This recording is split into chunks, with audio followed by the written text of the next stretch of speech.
Wide receiver Javon Antonio coming off a 127-yard, 2-touchdown catch game against Lamar, looking ahead to Nichols. But Javon, before we start looking forward, let's look back, and let's look back farther than Saturday. A year ago, you're battling against the practice squad. How much did you miss being out there on Saturday afternoons and Saturday nights? It was I miss it a lot. Real talk. It was like basically just looking back at everything I was doing and stuff like that. But it really prepared me coming forward because the defense was always, I still going against the top defense in our conference, battling with them every day. So it just prepared me out here every day. We kind of talked with Cedric Anderson about it. It's iron sharpens iron, isn't it? Right. Yes. Yeah, a guy like Cedric Anderson is like 6'4", I'm 6'4", going against him every day is a battle. So it's like, yeah, I'm getting him better, he's getting me better every day. Yeah, I heard there's some pretty legendary basketball battles between you guys too. Who gets the better of those? Basically, we're always on the same team, but I was like, I know if me and him go at it against each other on the court, I know it would be a battle between me and him, but I feel like I'll get the better and start over. We kind of touched on it. You touched on it at Media Day back in July. I mean, academics kept you from being on the field. I thought you had a really good saying there at Media Day, get your extra reps in the classroom as much as you do on the field. Was that something that kind of came to you when you said that, or is something you've kind of built up over the last year? It's really, it built up because it's showing like, all right, I'm proud of myself in the classroom. Now it's showing on the field too. It's like all coming together at one time. How incredible was it to come back out here, your first home game since April of 21? You come out and you have the first touchdown, and then you have the go-ahead touchdown in the middle of an offensive awakening for you guys. It felt real good just to be back out there, seeing all the fans, stuff like that, calling my name, people just remembering who I am. That was really amazing. I just really thought like that was just love out there, really.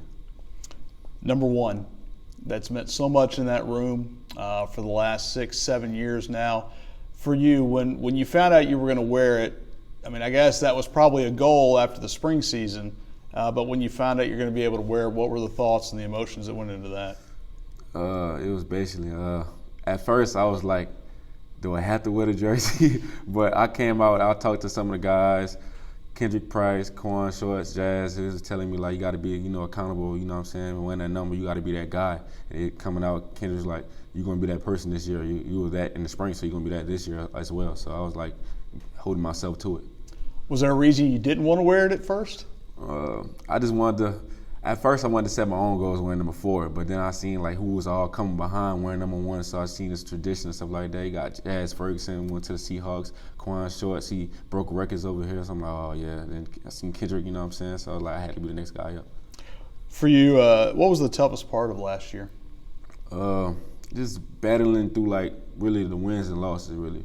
It's tough. It's real tough losing, but as you go on, you know what I'm saying, just keep fighting. And I was always taught to, as a player and as a person, just keep fighting through whatever you're going through. And so that's what I was just keeping my head focused on, just keep fighting. We finally got a dub going to the URW. I didn't even know we knocked them out the playoffs. That was crazy, but yeah, it's just tough. So last fall, let's go back a year, say, middle of September. Were Saturdays what you missed the most? Most definitely. Just coming out here, I didn't really want to be on a field guy, like, you know what I'm saying, just on the field, just watching play. I was just in a stands type of person, just watching from a different view, just noticing, like, if I do this again, this is where I'll be again. If I'm, you know what I'm saying, not here, like, focusing on my grades and stuff like that. So basically, I was just looking from the stands, and I was like, dang, if I don't pick this up, I won't be here. Like, I got to lock in. Was that the realization? Yes, it was. So did you get to say, we hear, guys who get injured come off and look at the game a little differently.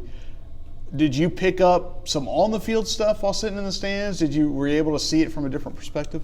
Coaching view, yes. I learned that like when you like you're a player, you see stuff that you're doing wrong, but on the field, but you don't watch it till after. But the coaches see it while it's going on, so it's like you got to take in coaching while it's there. Like when the coach is talking to you right now, understand he see what just happened. You don't really know what happened because you're on the field. You know what I'm saying? So basically, you've seen your college career kind of interrupted by COVID.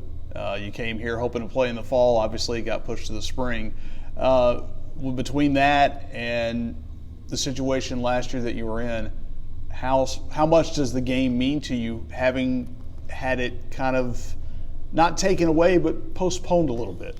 I mean, yeah, it kind of took off. Like I came here in the fall, yeah. So it was like COVID happened. I was like, season pushed back, so I gotta wait till the spring to play. I was like, everybody else is still playing, but we chose to play in the spring. But it was no matter to me. Then the grade situation happened, so like I kind of felt like it was pushed back 2 years. But I'm here now, so like make the best of it. Feel like you're making up for lost time? Yeah. Any certain goals outside of wins and losses when you got back out here?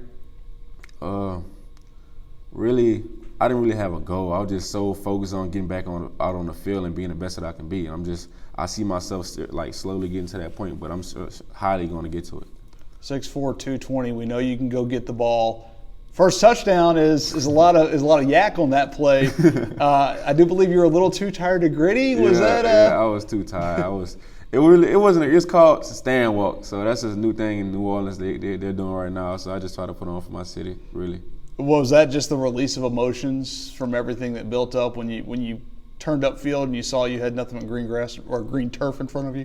I knew it when I caught the ball. I heard when I caught it and I turned my head a little bit, I just heard the crowd scream. So I was like, I must have green in front of me. So I knew it was gonna be a touchdown. So everything else I was thinking, I wasn't really thinking what I was gonna do when I got in the end zone. But like the first thing in my head was like, okay, I got to do it. All right, Javon, thank you for your time. No problem.